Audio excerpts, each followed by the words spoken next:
जय हिंद साथियों, स्वागत है आप सभी का हमारे YouTube चैनल ज्ञान आरबीएल में। दोस्तों, हम देख रहे थे हिंदी साहित्य का इतिहास के MCQ क्वेश्चन और आज ये दोस्तों चौथा पार्ट है। ठीक है, तो चौथा पार्ट है दोस्तों। आज हम रीतिकाल से देखेंगे क्वेश्चन। चलिए शुरू करते हैं। उसके पहले आपको बता दूं कि साथियों, अगर आज पहली बार जुड़े हैं हमसे तो जाइए हमारे प्लेलिस्ट में। जैसे जाएंगे दोस्तों प्लेलिस्ट में, आपको देखिए ये GK and GS revision UP police exam के नाम से हमने प्लेलिस्ट बनाया है। यहाँ जीके के क्वेश्चन, जीके की चीज़ें मिल जाएंगी और ये हिंदी शो बनाए, हिंदी के दोस्तों आपको मिल जाएंगे और ये स्टैटिक जीके प्रैक्टिस सेट वगैरह यहाँ पर आपको मिल जाएंगे। इसके अलावा करंट अफेयर क्लासेस आपको यहाँ से मिलेंगी, बहुत ही शानदार तरीके से संविधान कर लीजिएगा। और ये है दोस्तों आपका रामबाण स्टैटिक जीके 2.0 दोस्तों, जहां से पिछली बार पूरे के पूरे क्वेश्चन फंसे थे। ठीक है, उसको हमने और अपडेट करते हो दोस्तों, ये दोबारा से पढ़ाया हुआ है तो इसको कर लीजिएगा। ठीक है, इसके अलावा जियोग्राफी हो गया और इतिहास। ठीक है, इसके अलावा 10 मिनट शो भी है, जा करके देख सकते हैं। और जिनको चाहिए दोस्तों PDF वगैरह, हमारे ज्ञान आरबीएल ऐप को डाउनलोड कर लीजिए।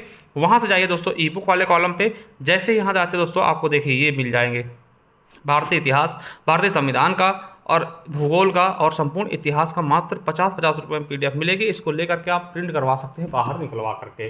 ठीक है, डाउनलोड करके। इसके अलावा दोस्तों ये हमारा स्टैटिक जीके है, मात्र 99 रुपये दोस्तों अपडेटेड मिल जाएगा। और जिनको करंट अफेयर की तलाश है, मात्र 225 रुपये में करंट अफेयर मिल जाएगी, जा करके वहाँ से ऐप पर ही मिल जाएगा। ठीक, इसके अलावा ये हमारा उत्तर प्रदेश स्पेशल है। और साथियों ये रहा हमारा कंप्यूटर बैच 199 रुपये में। और ये सफलता 2.0 बैच है जूनियर असिस्टेंट का।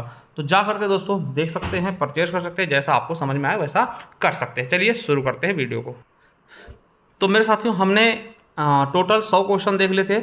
आज 101वां क्वेश्चन होगा और आज से हमारा रीतकाल शुरू हो जाएगा। तो चलिए देखते हैं क्या है क्वेश्चन। 101वां क्वेश्चन क्या है? निम्नलिखित में से कौन रीतकालीन कवि है? तो दोस्तों रीतकालीन कवि कौन है? सुमित्रानंदन पंत, दिनकर, हरिऔध। तो दोस्तों ये बिल्कुल भी नहीं, आपको पता है भूषण। दोस्तों भूषण क्या है? तो भूषण दोस्तों आपके रीतकालीन कवि। देखिए यहाँ से क्वेश्चन आपके, देखिए जो रीतकाल से क्वेश्चन ज़्यादातर आते हैं, बस यही पूछता है कि कौन सा रीतकालीन कवि है, कौन सा नहीं है, ये ज़्यादा पूछता है। देखिए आपके UPSI में पूछा गया है। ठीक है, अगर मैं भूषण की बात करूं तो दोस्तों भूषण के बारे में जानते हैं। ठीक है, इनकी 2 रचनाएं थी मुख्यतः, कौन कौन सी? शिवा बावनी और शिवराज भूषण, ये आपको याद रखना है। वही बात कर ले तो सुमित्रानंदन पंत दोस्तों छायावादी हैं, आपको पता होगा 4 स्तंभ में से एक हैं। दिनकर प्रगतिवादी और अयोध्या सिंह उपाध्याय, हरिऔध द्विवेदी युगीन क्या हैं? ये कवि हैं। ठीक है, इनको याद रखना है। ठीक है, एकदम अच्छे से याद रखिएगा। ठीक है, और हरिऔध की दोस्तों एक रचना है, आपको पता होगा क्या है रचना? प्रिय प्रवास। प्रिय प्रवास दोस्तों बहुत इंपॉर्टेंट, ये खड़ी बोली की प्रथम महाकाव्य है प्रिय प्रवास दोस्तों, याद रखिएगा, वेरी वेरी इंपॉर्टेंट है। इसके अलावा मतलब वैदेही वनवास भी इन्हीं की, वैदेही वनवास भी इन्हीं की है। ठीक है, याद रखेंगे। चलिए अगला है कि भाव विलास और रस विलास किसकी कृति है दोस्तों? तो भाव विलास और रस विलास, देखिए विलास ठीक है किसकी है? तो देव जी की। किसकी कृति है? देव की है दोस्तों। ये भी रीतकालीन कवि है, याद रखिएगा दोस्तों। ठीक है, भाव विलास, रस विलास। देखिए ज्यादातर इनकी कविता, इनकी रचनाओं में विलास लगा हुआ है। देखिए जैसे भवानी विलास और कुशल विलास भी इन्हीं की है। ठीक है, तो देव जी की है। ठीक, देखिए कहाँ पूछा गया? UP police jail warden fireman के पेपर में ये क्वेश्चन आपका पूछा गया था 2020 वाले में। ठीक है, चलिए अगले क्वेश्चन की तरफ बढ़ लेते हैं। अगला क्वेश्चन क्या दिया दोस्तों कि केदारनाथ अग्रवाल को किस कृति पर साहित्य अकादमी पुरस्कार मिला? तो केदारनाथ अग्रवाल जी को इनकी कृति किसके लिए? तो साथियों अपूर्वा के लिए इनको दिया गया था। ठीक, किसके लिए? अपूर्वा के लिए। आप देखेंगे कि अपूर्वा के लिए इनको 1986 में दोस्तों साहित्य अकादमी पुरस्कार मिला। और ये रचना आपके लिए मोस्ट इंपॉर्टेंट है दोस्तों, बहुत बार पूछा गया है। ठीक है, अपूर्वा कई बार पूछा जा चुका है, याद रखिएगा। चलिए अगला है कि बतरस लालच लाल की मुरलीधरी लुकाए। ठीक है, ये किसकी पंक्तियां हैं दोस्तों? तो आपको पता होगा कि ये किसकी हैं? तो बिहारी दास की। ठीक है, किसकी हैं? बिहारी की दोस्तों पंक्तियां हैं। ठीक है, बिहारी की पंक्तियां हैं, बिहारी सत्सई। आपको पता है बिहारी जी की केवल एक ही दोस्तों रचना थी, कौन? बिहार सत्सई दोस्तों, उससे बहुत ज़्यादा ये प्रसिद्ध हो गए थे। और याद रखेंगे जो बिहार सत्सई ये ब्रज भाषा में रचित थी। ठीक है, याद रखें। और इसका मुख्य विषय क्या था? श्रृंगार। ठीक है, क्या था? श्रृंगार था। अगला है इनमें से किस कवि ने लक्षण ग्रंथ नहीं लिखा दोस्तों? तो कौन से कवि ने लक्षण ग्रंथ नहीं लिखा दोस्तों? तो बिहारी ने लक्षण ग्रंथ नहीं लिखा दोस्तों, इनका एक ही ग्रंथ था बिहार सत्सई दोस्तों। ठीक है, याद रखेंगे। चलिए अब दोस्तों आपको बता दें कि इसके अलावा किसने किसने लिखा, लक्षण ग्रंथ लिखा? तो देखिए केशव दास हो गए, देव हो गए, भूषण हो गए, पद्माकर हो गए, सेनापति, मतीराम दोस्तों, ये सभी के सभी रीति काव्य के कवि हैं। ठीक है, तो ये भी याद रखेंगे। ठीक है, चलिए आगे देखते हैं। मोहि तो मेरे कवित्व बनावत, मोहि तो मेरे कवित्व बनावत दोस्तों, ये रचना किसकी है? तो घनानंद जी की है। ये प्रसिद्ध पंक्तियां किसकी हैं? घनानंद जी की। देखिए यूपीएसआई में पूछा जा चुका है ये क्वेश्चन। ठीक है, और घनानंद दोस्तों रीत मुक्त काव्यधारा के, किसके? रीत मुक्त काव्यधारा के हैं। ठीक है, चलिए आगे देखते हैं। तुलसी कृत विनय पत्रिका, देखिए मैं कई बार आपको बता चुका हूं दोस्तों कि जो तुलसीदास की विनय पत्रिका हो गई, ठीक है, ये दोस्तों किसमें लिखी गई? तो ये ब्रज भाषा में लिखा। देखिए अमूमन आप तुलसीदास को रामचरितमानस से देखते हैं और रामचरितमानस अवधि है तो अवधि ही लगा देते हैं, मगर दोस्तों इनकी कुछ रचनाएं जो ब्रज भाषा में लिखी गई थी, जैसे आपको विनय पत्रिका, और दोस्तों जिसमें भी वली लगा मिल जाए, जैसे कवितावली, गीतावली, कृष्ण गीतावली, ठीक है, ये सभी दोस्तों क्या है? ये ब्रज में लिखी गई है ना, ये भी ब्रज भाषा में लिखी, जैसे गीतावली, कृष्ण गीतावली, दोहावली है ना, ये दोस्तों आपके ब्रज भाषा में लिखी गई है तुलसीदास जी की। ठीक है, याद रखिएगा, वेरी वेरी इंपॉर्टेंट। अगला है रसिक प्रिया। रसिक प्रिया दोस्तों किसकी रचना है? तो रसिक प्रिया मेरे दोस्तों किसकी है? केशवदास जी की है। ये भी याद रखेंगे, वेरी वेरी इंपॉर्टेंट है, पूछा जाता है। ठीक है, रसिक प्रिया किसकी रचना है?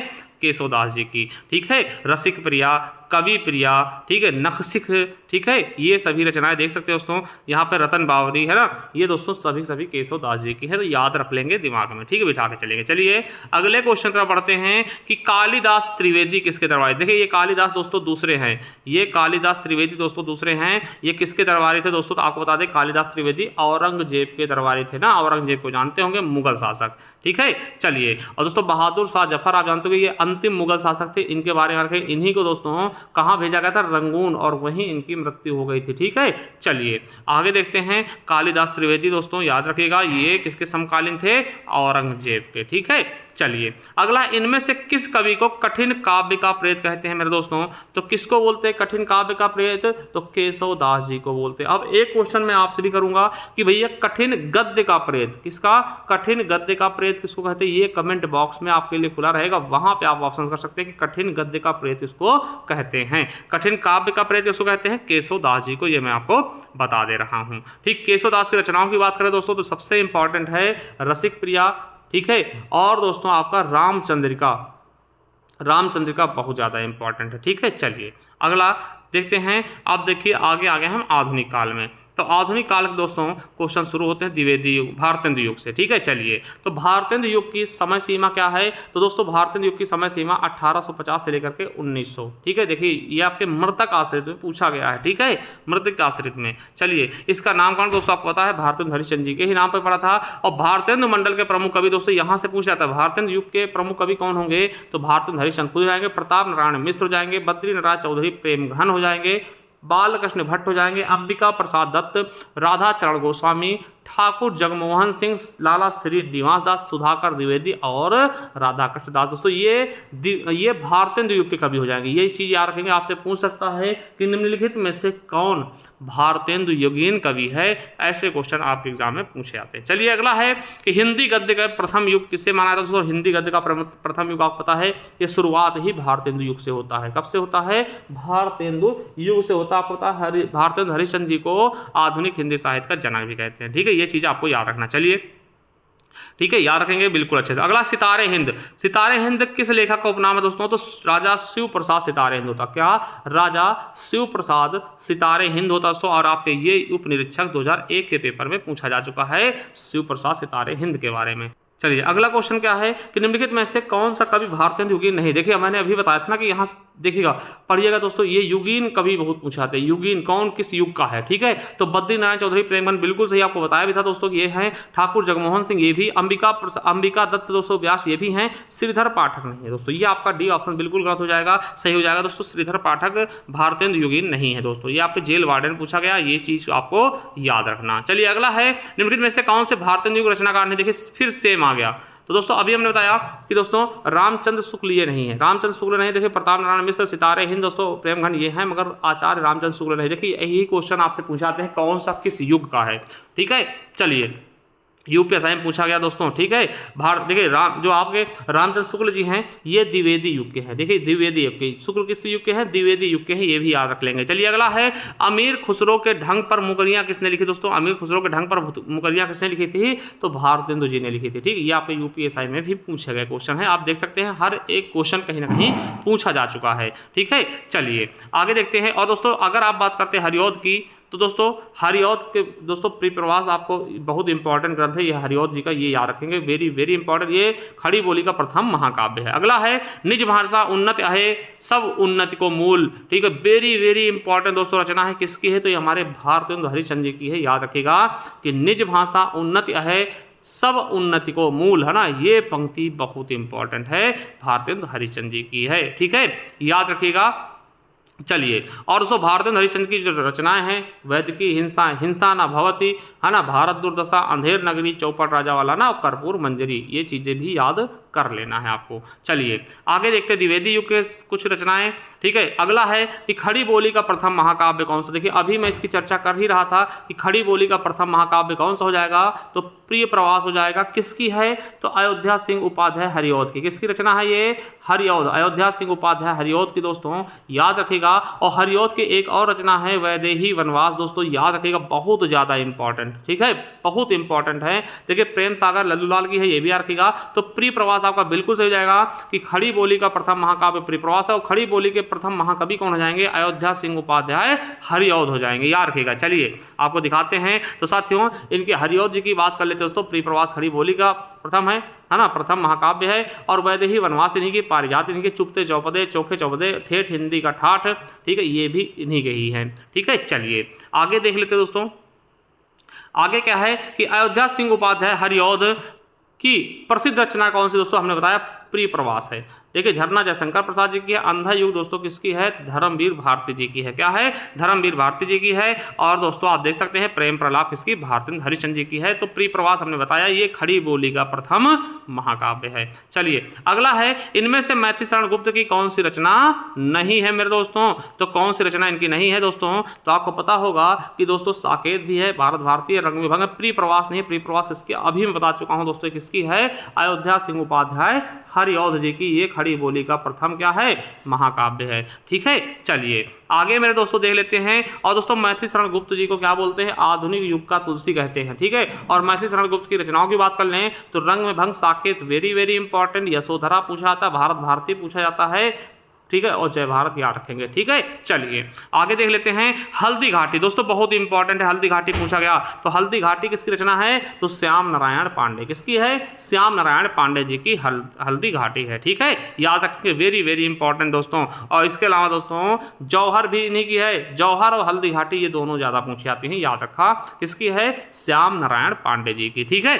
चलिए अगला है हिम किरीटनी किसकी रचना? वेरी वेरी इंपॉर्टेंट दोस्तों, हिम किरीटनी किसकी रचना है? तो दोस्तों आप बताइएगा किसकी रचना है? माखन लाल चतुर्वेदी की, ठीक है, माखन लाल चतुर्वेदी जी की रचना है हिम किरीटनी, ठीक है। महादेवी वर्मा की दोस्तों आपको पता है यामा एक रचना है, बहुत इंपॉर्टेंट। और दोस्तों राहुल सांकृत्यायन घुमक्कड़ प्रवृत्ति के इंसान हैं, ठीक है, इनके बारे में तो आप जानते होंगे। चलिए तो हिम किरीटनी दोस्तों याद रखिएगा माखनलाल चतुर्वेदी जी की है। और 1955 दोस्तों हिम तरंगिणी के लिए इन्हें क्या मिला था? हिंदी साहित्य पुरस्कार, ठीक है, पहला वाला।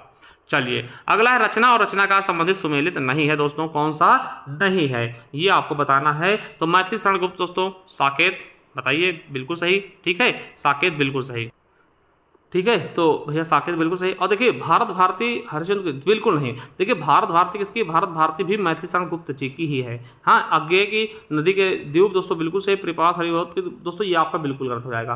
भारत भारती आपके मैथिली शरण गुप्त जी की। देखिए यूपीएसआई में पूछा गया, एएसआई में पूछा गया 2021 का क्वेश्चन है। चलिए आगे देख लेते हैं अगला क्वेश्चन क्या है।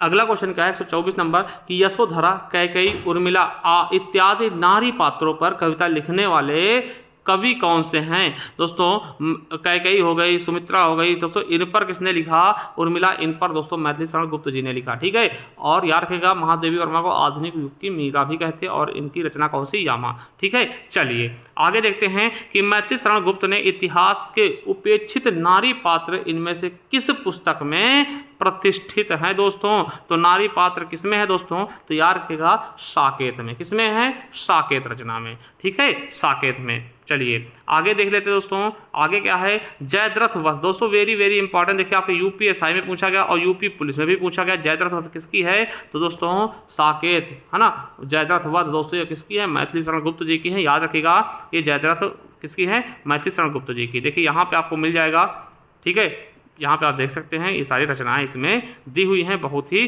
शानदार तरीके से। तो दोस्तों ये चीज़ आप बहुत अच्छे से समझ सकते हैं। चलिए 126 देख चुके, अब दोस्तों देखते हैं 127वां। अब छायावाद में चले, ठीक है, छायावाद में चले गए। तो दोस्तों 126 का 127वां देखते हैं कि मुक्त छंद के सर्वाधिक समर्थक छायावादी कवि कौन थे। तो मुक्त छंद के दोस्तों, मुक्तक छंद आपको पता होगा, ठीक है, इसके सर्वाधिक प्रवर्तक कौन थे, समर्थक कौन थे, तो निराला जी, सूर्यकांत त्रिपाठी निराला जी इसके समर्थक थे। और दोस्तों मुक्त छंद को केचुआ छंद भी कहते हैं, याद रखिएगा। और दोस्तों इसके जनक भी यही हैं, ठीक है, तो याद रखिएगा, ठीक है, याद रखना बहुत अच्छी चीज़ है, यहाँ से क्वेश्चन आपके बनते भी हैं, ठीक है। चलिए अगले क्वेश्चन तरफ बढ़ते हैं। अगला 128 नंबर क्या कह रहा है आपका दोस्तों, क्या कह रहा है कि इनमें से जयशंकर प्रसाद जी की प्रसिद्ध रचना कौन सी। दोस्तों आपको पता कामायनी किसकी है, जयशंकर प्रसाद जी की ही है। किसकी है, जयशंकर प्रसाद जी की कामायनी है, ठीक है, याद रखें। इसमें 15 सर्गों का उल्लेख किया गया है। चलिए अगला है महादेवी वर्मा का प्रथम काव्य संग्रह कौन सा है, तो संकलन कौन सा था दोस्तों महादेवी वर्मा का, तो आपको पता होगा निहार। कौन सा है, निहार इनका प्रथम दोस्तों काव्य संकलन है, ठीक। इन्हें आधुनिक युग की मीरा कहते हैं और इन्हें दोस्तों यामा के लिए क्या मिल चुका है, ज्ञानपीठ पुरस्कार भी दिया जा चुका है। किसको, महादेवी वर्मा जी को। चलिए अगला क्वेश्चन है कि सन 1974 में साहित्य अकादमी पुरस्कार प्राप्त शिवमंगल सुमन की प्रसिद्ध रचना मिट्टी का बारात किस विधा पे आधारित। दोस्तों ये काव्य थी, क्या, काव्य विधा पे आधारित थी दोस्तों। यूपीएसआई में पूछा गया दोस्तों मिट्टी की बारात, आप देख सकते हैं, ठीक है, वेरी वेरी इंपॉर्टेंट। अगला है कि नाटक स्कंदगुप्त की रचना किसने की, 131वां क्वेश्चन। तो दोस्तों स्कंदगुप्त की रचना किसने की, जयशंकर प्रसाद जी द्वारा नाटक स्कंदगुप्त की रचना कर दी गई, ठीक है। चलिए अंचल, अंचल किस साहित्यकार का उपनाम है दोस्तों, तो आपको पता होगा रामेश्वर शुक्ल अंचल, ठीक है, बालकृष्ण वर्मा नवीन, ठीक है, हरिवंश राय बच्चन, ठीक है। तो दोस्तों याद रखिएगा रामेश्वर शुक्ल अंचल हो जाएगा, very very important. D number दोस्तों आपके लिए हो जाएगा। चलिए यहाँ देख सकते हैं, तो बाल देखिए बद्रीनाथ भट्ट को सुदर्शन के नाम से जानते हैं और हरिवंश राय बच्चन को बच्चन के नाम से और बालकृष्ण शर्मा को नवीन के नाम से जानते हैं। चलिए दोस्तों आज के लिए इतने क्वेश्चन काफ़ी थे, ठीक है, हमने 132 क्वेश्चन तक आज देख लिए हैं, ठीक है। इसके बाद दोस्तों मिलते हैं नेक्स्ट वीडियो में, तब तक के लिए जय हिंद जय भारत। और आपसे बता दें दोस्तों, आप जाइए ज्ञान आरबीएल ऐप पर, वहाँ से आप सारी PDF वगैरह ले सकते हैं और हमारे प्ले लिस्ट में जा करके जो चीज़ें आपकी छूटी उनको कवर कर सकते हैं। चलिए थैंक यू, धन्यवाद, मिलते हैं नेक्स्ट वीडियो में, तब तक के लिए जय हिंद जय भारत।